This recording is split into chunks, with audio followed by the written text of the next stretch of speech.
dedicated to the memory of Walt Disney. In 1971, his love for America inspired the creation of the Hall of Presidents, a place to celebrate the optimism and goodwill he saw at the heart of the American story. Walt's vision was to honor the nation by honoring the American presidency.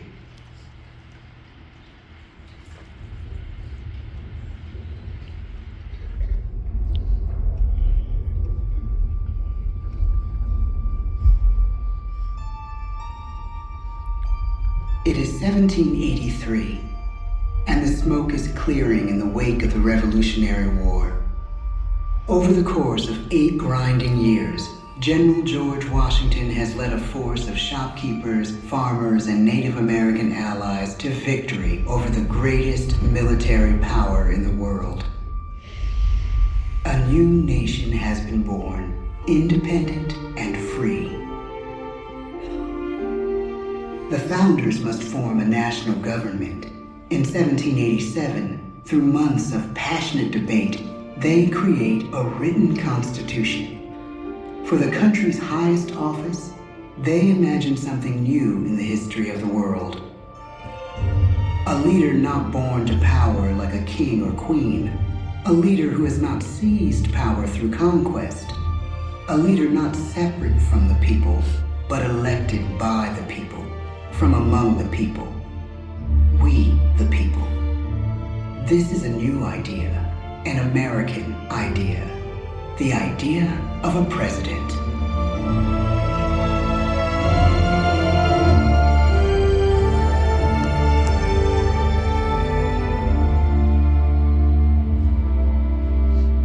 The people don't know exactly what a president will be, but there is little doubt who it will be. George Washington's stature and bearing have marked him as a leader. His integrity has made him a great one. Washington knows that many generals who have led successful revolutions make themselves dictators or kings. Instead, he steps down from power and retires to his home, Mount Vernon. The world takes note, and George Washington becomes the symbol of American ideals. In the first presidential election, it's Washington by a landslide. The only doubt seems to be his own.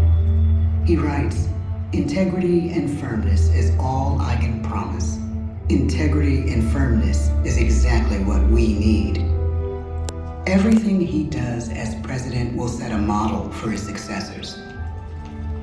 His final act may be the most important of all. After 2 terms, with no term limit in the Constitution and amid overwhelming support to stay in office, he steps down once again and hands power back to the people. He wants us to speak, to elect a new president.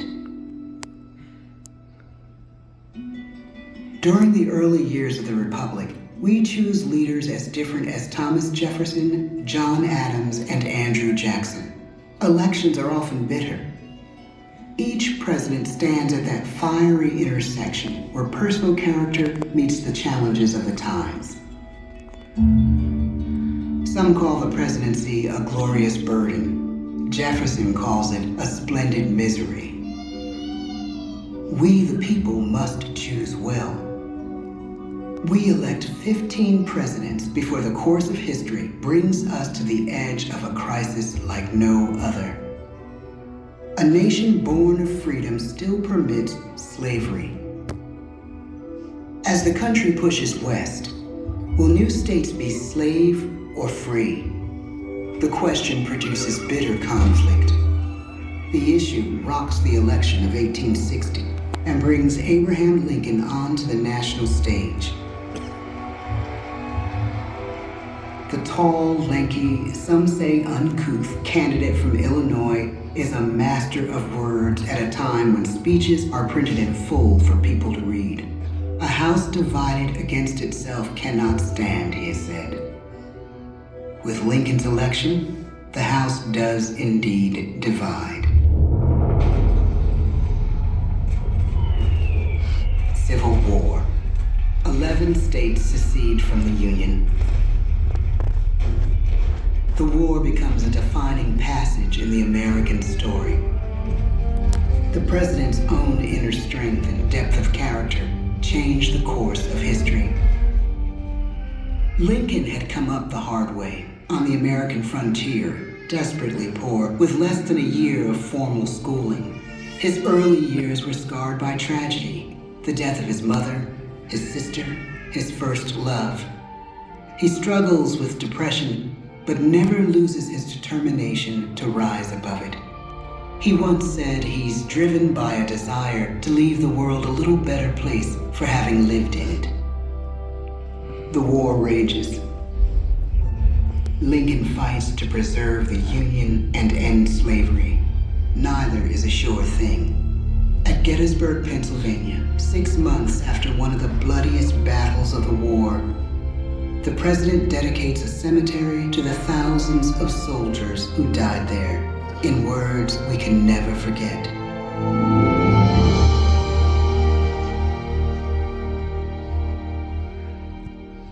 Fourscore and 7 years ago, our fathers brought forth on this continent a new nation, conceived in liberty and dedicated to the proposition that all men are created equal. Now we are engaged in a great civil war, testing whether that nation or any nation, so conceived and so dedicated, can long endure. We are met on a great battlefield of that war. We have come to dedicate a portion of that field as a final resting place for those who here gave their lives, that that nation might live. It is altogether fitting and proper that we should do this. But in a larger sense, we cannot dedicate, we cannot consecrate, we cannot hallow this ground.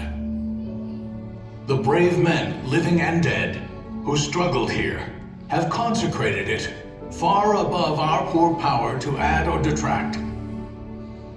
The world will little note, nor long remember what we say here, but it can never forget what they did here.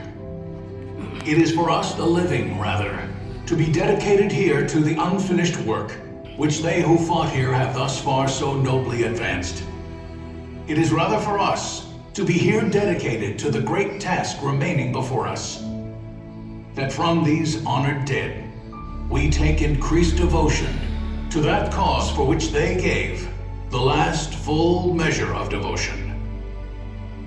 That we here highly resolve that these dead shall not have died in vain, that this nation, under God, shall have a new birth of freedom, and the government of the people, by the people, for the people, shall not perish from the earth. The blood of over 500,000 Americans is spilled in this Civil War. President Lincoln's enduring hope is to give true meaning to the sacrifices of so many, to lead us to that new birth of freedom. With the end of the war and the end of slavery, a new birth truly begins. As we roll toward the 20th century, settlers roll west on wagon wheels and railroads connect the nation coast to coast. Millions of immigrants pour in from Europe and Asia. Population doubles. Our economy triples. Our standing among nations rises. We need presidents who can lead both at home and abroad. At the same time, a young Theodore Roosevelt is retreating from New York politics and personal tragedy. The death of his wife and his mother on the same day in the same house. In the Badlands of North Dakota, he rethinks his life and the life of his country. He returns stronger in body and spirit. His renewed energy is just what his country needs.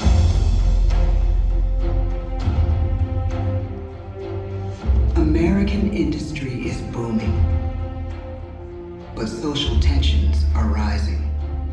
A progressive movement is bubbling up, pushing for change, and change is needed in the working and living conditions in cities. The gap widens between rich and poor. The demand for change grows stronger.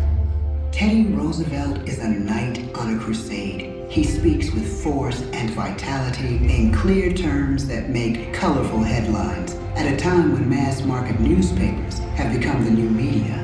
To define his foreign policy, he borrows a phrase from an African proverb: speak softly and carry a big stick. But his greatest accomplishments are made at home. He breaks up giant monopolies, protects workers' rights, and calls for a square deal for all Americans, rich and poor, capitalist and wage earner. And a square deal for every man and every woman in the United States. He calls on America to be as great as the natural grandeur of its lands.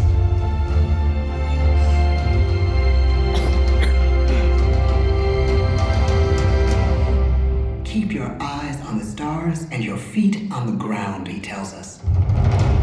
And we do.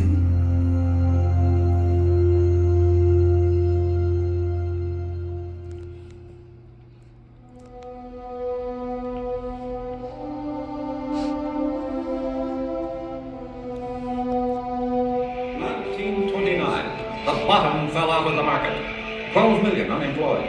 The bread lines and the soup. The results of the 1932 election now appear. When we elect our 32nd president, it is the worst of times. The course of history and the course of one president's life again shape a turning point in our national destiny. Franklin D. Roosevelt, paralyzed by polio, knows how to restore the faith of a people paralyzed by the Great Depression. I believe in practical explanation and in practical policy. He has found the inner strength his countrymen now need. He speaks to us like a friend, a neighbor. His optimism is contagious, his voice perfect for the latest breakthrough medium, radio. He calls us to believe we have nothing to fear but fear itself. And we do believe. Tonight's attacks on England are perhaps the most widespread of the war in the course of the day. But an even greater challenge dominates his final years in office. The Second World War.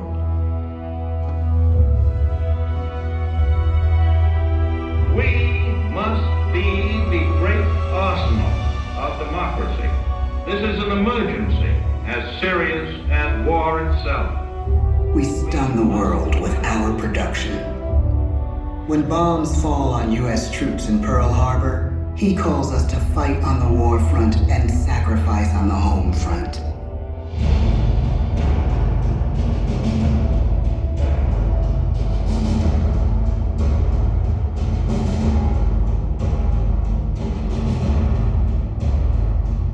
The harder the sacrifice, the more glorious the triumph.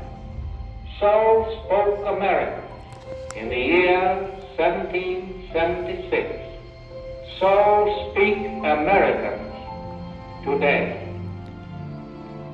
The world changes. The country changes. And yet, in one sense, what we need most from our presidents has never changed. A guiding vision that calls forth the best that America can be. Will outer space be developed for the benefit of all mankind? Or will it become another focus for the arms race? The choice is urgent, and it is ours to make. Ask not what your country can do for you. Ask what you can do for your country. But really, it's all of us who must overcome the crippling legacy of bigotry and injustice. And we shall overcome. One of the agreements that President Sadat and Prime Minister Begin are signing tonight is entitled A Framework for Peace in the Middle East. Mr. Gorbachev, tear down this wall. You have lost too much, but you have certainly not lost America. I can hear you. The rest of the world hears you. this country requires the willingness to speak out for what is right, to shake up the status quo. That's America. Our presidency is no longer just an idea. It is an idea with a proud history. Ladies and gentlemen, the presidents of the United States of America.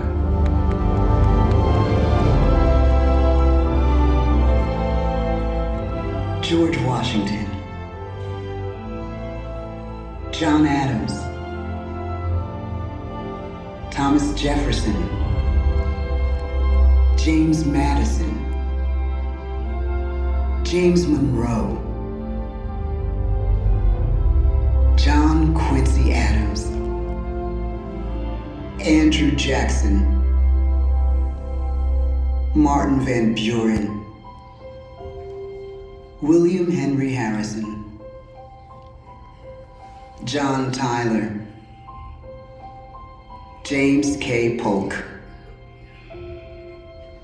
Zachary Taylor, Millard Fillmore, Franklin Pierce,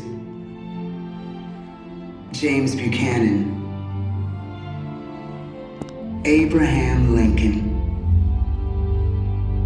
Andrew Johnson, Ulysses S. Grant, Rutherford B. Hayes, James A. Garfield, Chester A. Arthur, Grover Cleveland, Benjamin Harrison, William McKinley, Theodore Roosevelt, William Howard Taft, Woodrow Wilson, Warren G. Harding, Calvin Coolidge, Herbert Hoover, Franklin D. Roosevelt, Harry S. Truman, Dwight D. Eisenhower, John F. Kennedy, Lyndon B. Johnson, Richard M. Nixon, Gerald R. Ford, Jimmy Carter, Ronald Reagan, George Bush, Bill Clinton, George W. Bush, Barack Obama, Joe Biden.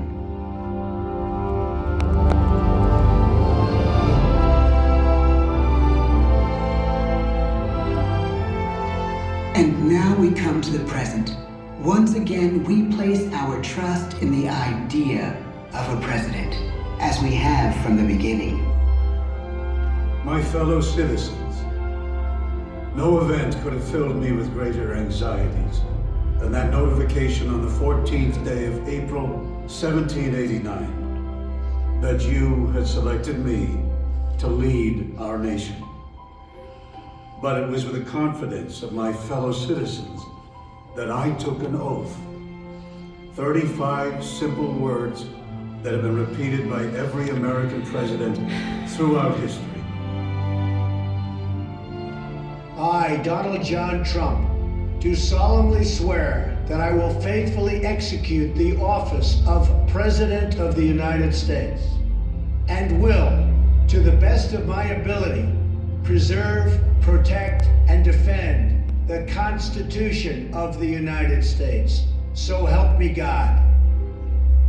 The presidency of the United States is a role unique in the world, an office entrusted to each president by us, we the people. Therein lies the genius of that new idea, now over 200 years old. A new idea our presidents have turned into a great American idea again and again.